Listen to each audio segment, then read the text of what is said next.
For now, the big story of the morning is this report from the Centre for Migration Control, which has found that the population in Britain will surge to over 73 million people by 2035, just 10 years, with almost a quarter being first-generation migrants. Well, I mean, I'm a first-generation migrant. We contacted the government but heard nothing back yet. But the Shadow Home Secretary, Chris Philp, and Reform MP Rupert Lowe have already clashed on this morning on Twitter. Rupert Lowe told the Tory MP that he should have done more about migration when his party were in power after he condemned the findings. So what does that say about our society and, I guess, the future of Britain? What will Britain look like in just 10 years? Former Immigration Minister Kevin Foster joins us now. Good morning, Kevin. Is this at your door, this situation? I mean, is it even a situation to be concerned or worthy of debate? I mean, what's your take? Well, it's certainly something we should debate. We should always be thinking about what's the future of our country. And what would it mean to have a quarter of people in the UK as people who came to the UK themselves? We're not talking about people whose parents or grandparents perhaps came as part, for example, the Windrush generation, but people who have migrated to the UK themselves. And also we've seen the other part of the report was how many people don't speak any English, and particularly relevant with some of the other issues we're talking about today, is that many communities stop women and girls from learning English, partly to ensure then the men in the household are dominant over them. They can't discover what their legal rights are, go and get a job, engage with their bank and think about their own money, those sorts of things. So there's plenty of debates there around this. And also, we do need to have a debate about our economy having been reliant a lot of times on importing labour from abroad, particularly for skilled work, when if we're going to prevent this sort of thing in 10 years' time, we need to now be talking about, well, what's our skills policy? What's our training policy?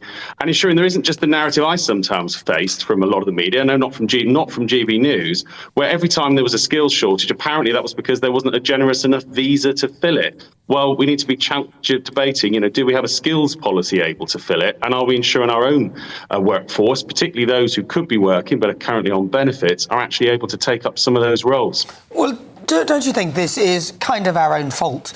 And also, it's more to do with assimilation. So when my parents came to this country, not by the Windrush, by the way, of their own accord, they had to have a set criteria to come here, certain amount of money and certain skills to help to fill. I don't think there was a shortage gap, but they got that old-fashioned thing called a visa. Do you remember those?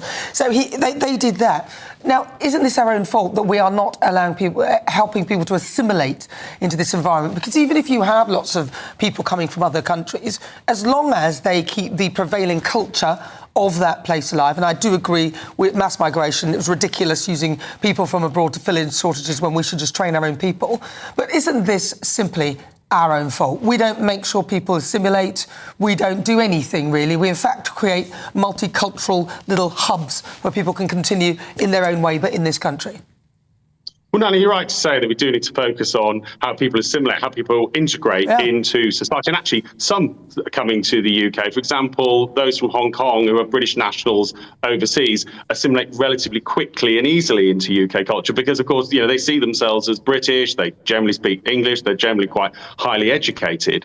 Yet in other scenarios, we see particularly those, for example, who perhaps come over in small boats or that. Again, that can be a much bigger challenge, hence why we need to deal with those problems. But a lot of this comes back to, our economic model. How do we link up the discussion about skills training with migration policy? Because, for example, my own party today saying that it will bring in an annual cap. Well, great, but how does the rest of policy build to supporting that? I.e., what's your skills policy? What's your policy in terms of the labour market overall to reduce the actual demand for overseas? Because, as I say, we see virtually every sector will suddenly come with a plea for another visa whenever there's a problem. Well, how are we robust enough to say no to that and also make sure that we've got the labour supply we need domestically? Kevin, you, of course, worked under Priti Patel in the Home Office. Do you ever, with respect, do you ever wake up in the morning and look at stories like these and warnings and figures like these and think, yeah, we really messed that up in government. We've got something to answer for here? Yeah, I think, Ben, so I look at the last 18 months the Conservative Party was in. For example, the skilled worker visa does actually include an ability to impose a cap. You still have to apply for a certificate of sponsorship. Certainly when the numbers started to rise, that could have been deployed. There also could have been, certainly in the last 18 months, I think some of the comments from Mr. Sunak this week about basically the problem was stop the boats was the slogan, not coming up with a solution. Well, no, the problem was you didn't come up with a solution. No one really cared what the slogan was if you actually dealt with the problem. So certainly it's one of the things that looking into any future general election, as I've just touched on, from the Conservative Party announcing, yes, we'll have a cap, great, okay, but you're going to need to have the whole range of policy, as will, by the way, reform. If that's the policy line, I expect they'll be going down as well.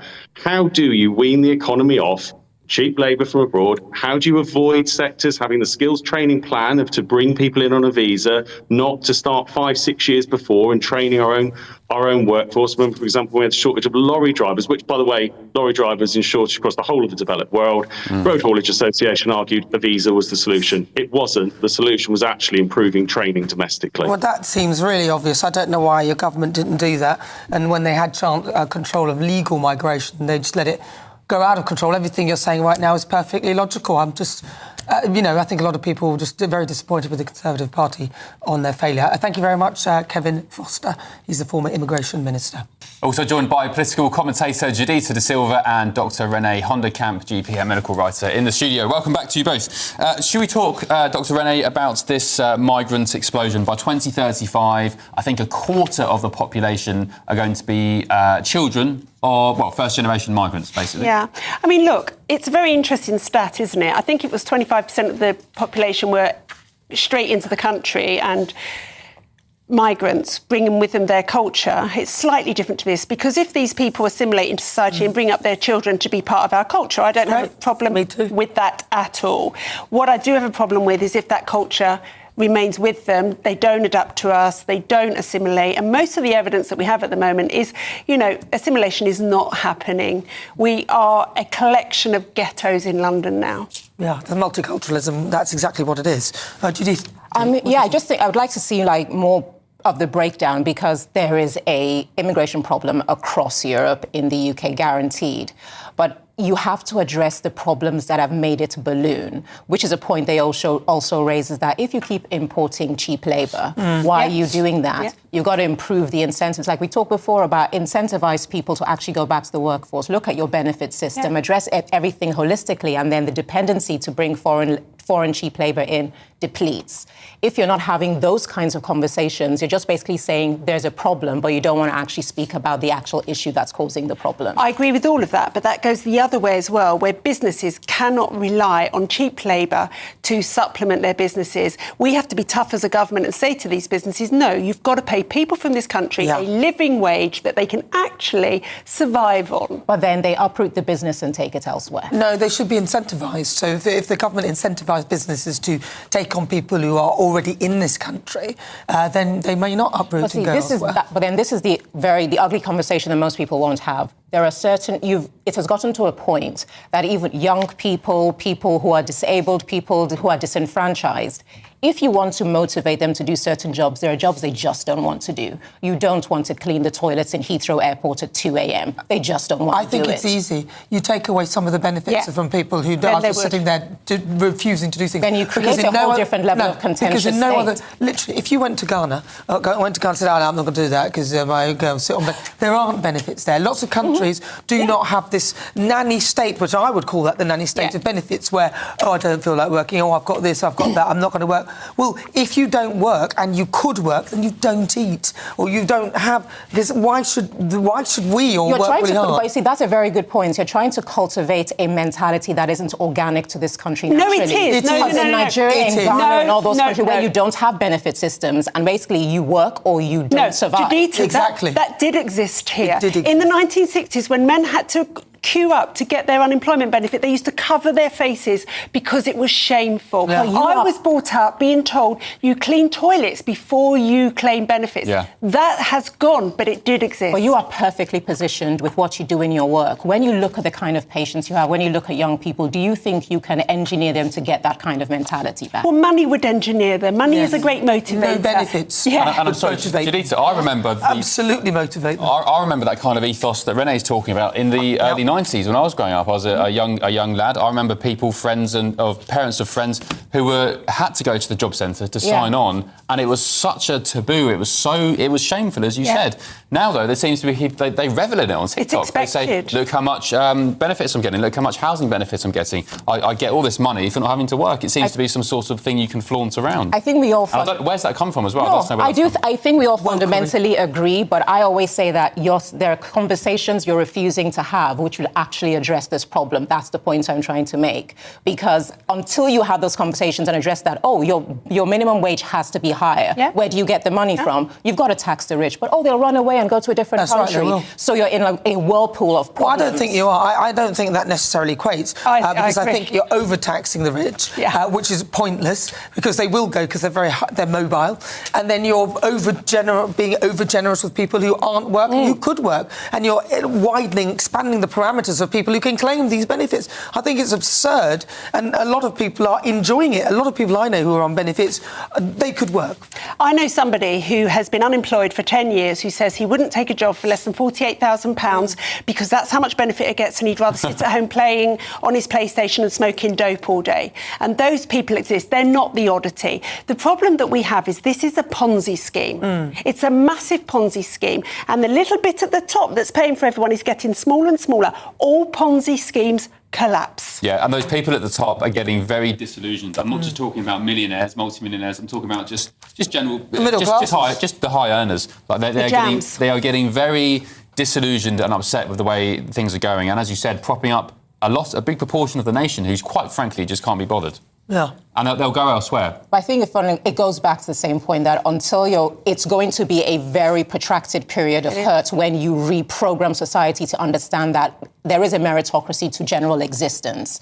That is the only way you start to deplete the issues of immigration because it's the easy way out for so many people. Part of this is our fault. I wrote on the GBC website last week about Gen Z. Don't blame them, blame us. When we started letting our kids stay at home and not charging them rent the day they left school, that was a problem because they didn't learn about those kind of responsibilities in life. And someone very close to me is 33, still living at home, he's not mine, without paying rent and working. I know a few. So we have done this to our kids. We've taken risk out of their lives. We've told them that life is always nice. They don't need to have any trauma. Unfortunately, life isn't always nice. We do have trauma and we have to work and pay for ourselves. I think it was the day that we allowed people, it's okay if you've come second. Don't worry about it. Everybody's a winner. No, you're not. You didn't come first. The winner comes first. You're the fastest loser. Yeah, that's fine. Everyone gets a prize. I love everyone that gets a reward. No, they don't. Not everyone gets a prize or reward. It's a competition and you've got to play to win. Is it redeemable, though, this situation? Or are we past the point of no return, do you think? We're redeemable because all you have to say is, like when I take my smartphone from my daughter or I don't give her pocket money, she sure as hell sorts out her act then. So those who are sitting there languishing on benefits at our expense need to be told. But a Labour government are not going to tell these NEETs to get off their bum and go to work or they don't get money. But they are, actually. No, they're not. They are. Some Watch of them and see. I mean, I'm just listening because it's something that should be done. You hope will be done, but I don't see it being done anytime soon. It will take a lot of work. Juditha, Dr. Renee, thank you very much.